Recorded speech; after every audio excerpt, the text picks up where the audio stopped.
Rain poured like the sky had finally given up holding its grief, soaking the empty streets as Daniel Harper sprinted across the intersection. He wasn't supposed to be out this late. His daughter was alone at the hospital. But when he heard the screech of tires and the terrified yelp that followed, instinct overruled exhaustion. Out! He ran toward the sound without thinking twice.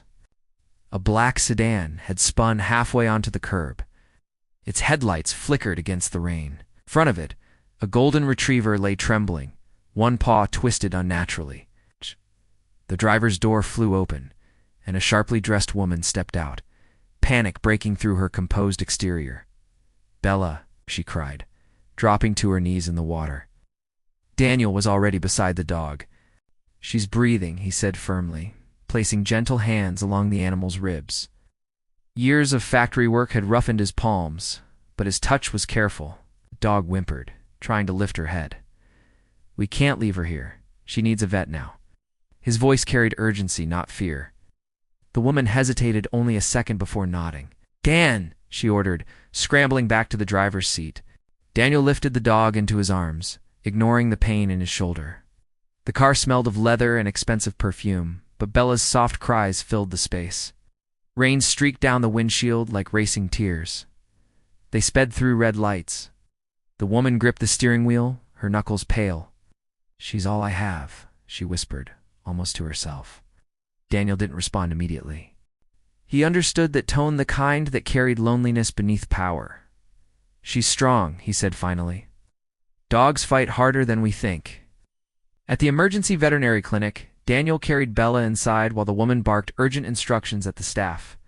Money and authority opened doors quickly. Within minutes, Bella disappeared behind swinging doors. Silence followed. The woman exhaled shakily, brushing wet hair from her face. "Thank you," she said, studying him now. Daniel shrugged.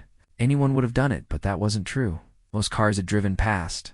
Most people always did. His phone buzzed in his pocket, shattering the fragile calm. He stepped aside to answer. The hospital's number flashed across the screen. His stomach tightened before he even said hello. "Mr. Harper?" a nurse asked gently. "Your daughter's condition has changed. We need you back in the ICU." The words blurred after that. Changed how? Worse? Stable? He didn't know. He only heard urgency. "Shh, I'm coming," he said, already turning toward the exit without explanation. The woman watched him with confusion. "Oh. "What happened?" she asked. Daniel hesitated, pride warring with fear. "My daughter," he admitted quietly. "She's been in intensive care for 3 days." The woman's expression shifted. Less guarded now, more human. "Go," she said. "I'll handle things here." He ran back into the rain, not waiting for thanks or recognition. He didn't know that the woman he had just helped was Victoria Hale, CEO of one of the largest tech firms in the state. He didn't know cameras had captured everything. He only knew that somewhere in a sterile white room, his little girl was fighting to breathe. And as Victoria stood alone in the clinic lobby, watching the doors close behind the soaked stranger who saved her dog without hesitation, something unsettled her. Ouch. She had seen desperation in boardrooms. She had seen ambition in investors. But she had never seen love move that fast. Not even for her. Daniel reached the hospital, drenched, breathless, and terrified of what waited beyond the sliding glass doors. The fluorescent lights inside felt harsher than usual, as if the building itself had grown colder. He rushed past the reception desk, barely acknowledging the nurse who called his name. Every second felt like it was stealing something from him. In the ICU, machines hummed in steady, unforgiving rhythms. His daughter Lily looked impossibly small beneath the white sheets, tubes, and wires surrounding her fragile body. 3 days ago, pneumonia had escalated into something far more dangerous. Doctors used words like complications and uncertain response. Daniel only heard one thing. She was fighting. A doctor approached him with measured calm. Her oxygen levels dropped. She explained softly. "We stabilized her, but the next 24 hours are critical." Daniel nodded, gripping the railing of the hospital bed so tightly his knuckles turned white. He had faced layoffs, eviction notices, and hunger before. But this helplessness was unbearable. He brushed Lily's hair from her forehead. Forcing a steady voice, "I'm here, sweetheart," he whispered. "You don't quit on me, okay?" Her eyelids fluttered slightly, though he couldn't tell if she truly heard him. Still, he kept talking, telling her about the rain, about how brave she was, about how she still owed him a rematch in their favorite board game. Across town, Victoria Hale stood in the veterinary waiting room, staring at the surgical doors that hid Bella from sight. Assistants had begun calling her phone, worried about missed meetings and unanswered emails. She ignored them. For the first time in years, quarterly reports felt irrelevant compared to the memory of that soaked man running into the rain. When the veterinarian finally returned, relief washed over her. "She'll recover," he assured her. "A fracture and some bruising, but she's lucky." Victoria exhaled shakily. Lucky. The word lingered in her mind. Bella was lucky. But what about his daughter? She realized she hadn't even asked the man's name. Victoria stepped outside and called her head of security. "Find him," she said simply. "The man who brought Bella in. I want to know who he is." Within an hour, the information appeared on her tablet. Daniel Harper, age 36. Factory worker, widower, one daughter. Medical debt flagged in red across multiple reports. She stared at the hospital's name listed under recent insurance claims. Something tightened in her chest. She had built an empire from nothing, survived betrayal in boardrooms, and prided herself on emotional discipline. Yet tonight, a stranger's quiet strength unsettled her more than any hostile takeover ever had. Victoria drove to the hospital before she could second-guess herself. She didn't bring an assistant. She didn't bring a driver. For once, she walked through public doors without announcing who she was. The receptionist looked up, startled by her presence.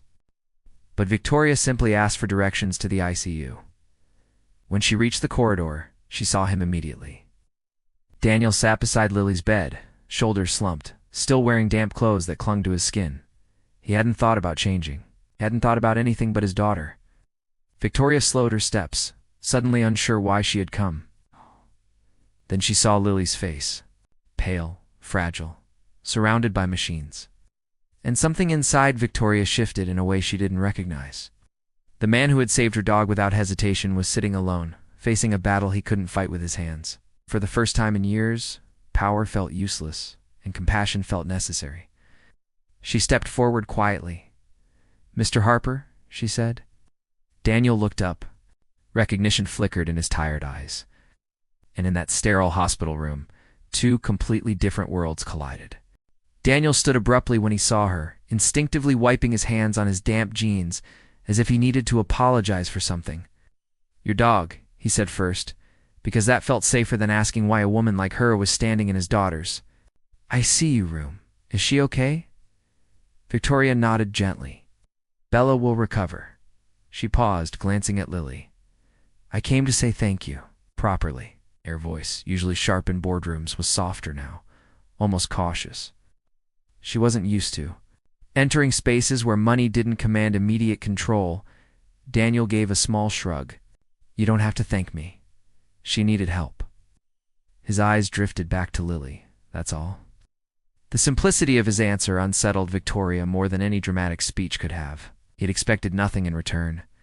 Not recognition. Not reward. Victoria stepped closer to the bed, lowering her voice. "How is she?" The question wasn't corporate politeness. It was genuine. Daniel swallowed before answering. "The doctors say the next day decides everything?" He didn't elaborate. The exhaustion in his face said enough. Silence settled between them, filled only by the steady beeping of monitors. Victoria noticed the worn cuffs of his jacket, the hospital bracelet still on his wrist from sleeping in a chair beside Lily for days. She noticed the unopened vending machine coffee on the table cold, untouched. "Read about the insurance issues," Victoria said carefully. Daniel stiffened immediately. Pride flared in his eyes. "I didn't save your dog for money," he said, almost defensively. The words came sharper than he intended, but dignity was the only thing he had left intact. Victoria didn't flinch. "I know," she replied calmly. "That's exactly why I'm here." She stepped forward, meeting his gaze directly. "You acted without knowing who I was, without expecting anything that matters to me." Her tone carried something unfamiliar, respect. Daniel looked at Lily again. I don't need charity, he muttered, though uncertainty crept into his voice. He hated feeling cornered by circumstances he couldn't control. He'd spent years trying to prove he could stand alone after his wife passed. Accepting help felt like admitting failure. This isn't charity, Victoria said quietly. Gratitude, and maybe something more. She hesitated, surprising even herself. You reminded me tonight that some things are bigger than power. She gestured softly toward Lily. Let me help her. No press, no publicity, just help. Daniel studied her carefully, searched for calculation, for hidden motives. He saw none. It's only a woman who had nearly lost the one creature she loved, now standing before a father who might lose his entire world. The parallel wasn't lost on either of them. The ICU door opened, and a doctor stepped inside with new urgency. In her stride. Mr. Harper, she began, scanning the monitors. Back. We need to prepare for an emergency procedure. Lungs aren't responding the way we hoped. The words hit like a physical blow. Daniel's face drained of color. Do whatever you have. Two, he said immediately, his voice breaking despite his effort to hold it steady. Victoria felt something tighten painfully in her chest. This wasn't a boardroom negotiation. This was life balancing on a fragile edge. As nurses began moving around the bed, Victoria stepped aside but didn't leave. She watched Daniel lean down and whisper something into Lily's ear before they wheeled her out. She saw the way his hands trembled once the doors closed behind her. For the first time in years, Victoria Hale felt completely powerless, and she realized she wasn't going anywhere. The surgical doors swung shut, leaving Daniel staring at the red light above them as if he could will it to turn off faster. The hallway felt too quiet now, too empty. Every sound, the shuffle of nurses, the distant ring of a phone, felt distant and unreal. His daughter was beyond those doors, and there was nothing left he could physically do. Victoria remained seated across from him, hands clasped tightly in her lap. She had postponed meetings worth millions without a second thought, yet she felt strangely nervous sitting in that sterile corridor. Daniel didn't speak. He simply stared ahead, jaw clenched, fighting the kind of fear that hollowed a person out from the inside. After what felt like hours, but was only 40 minutes a hospital, Administrator approached Victoria quietly. He recognized her instantly. Miss Hale, he said respectfully, if you'd like, we can arrange a private waiting area. The offer carried privilege, separation, comfort. Victoria shook her head. I'm fine here. Her eyes never left. Daniel, for the first time, she chose not to be treated differently. Finally, surgical light flicked off. The doors opened. The doctor stepped out, removing her mask. Daniel stood so quickly his chair scraped loudly against the floor. He didn't breathe. He couldn't. She's stable, the doctor said carefully. The procedure was successful. She needs time, but she's fighting. Daniel's knees nearly gave out. He covered his face with both hands, and for the first time since Victoria met him, he let the tears fall freely. Not quiet, not restrained. Raw relief poured out of him in uneven breaths. Victoria felt her own eyes sting unexpectedly. She's not out of danger yet, the doctor continued gently. But tonight was the turning point. Turning point. The words echoed in Victoria's mind. Hours later, when Lily was back in the ICU and resting, Daniel finally sat beside her again. The machines still hummed, but now they sounded hopeful instead of threatening. Victoria stepped closer to the bed, watching the small rise and fall of Lily's chest. You didn't have to stay, Daniel said quietly, his voice hoarse. Yes, Victoria replied softly. I did. The next morning, before Daniel even realized what was happening, the hospital's billing department received an anonymous payment covering every cent of Lily's treatment past and future. Equipment upgrades were approved for the pediatric wing. A new respiratory fund was quietly established in Lily's name.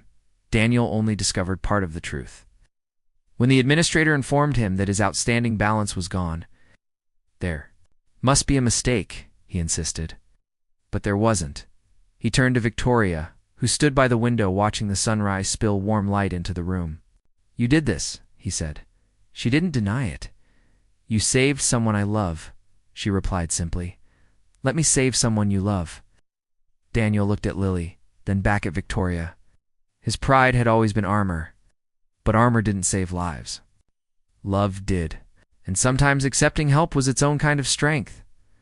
Weeks later, Bella visited the hospital, her paw healed, tail wagging wildly at the sight of Lily sitting upright for the first time. Laughter filled the room. Real laughter. The kind that sounds like survival. Victoria stood beside Daniel, watching their worlds intertwine in a way neither of them had expected. One rainy night had changed everything, because sometimes saving a life doesn't just rescue one heart, it rescues many.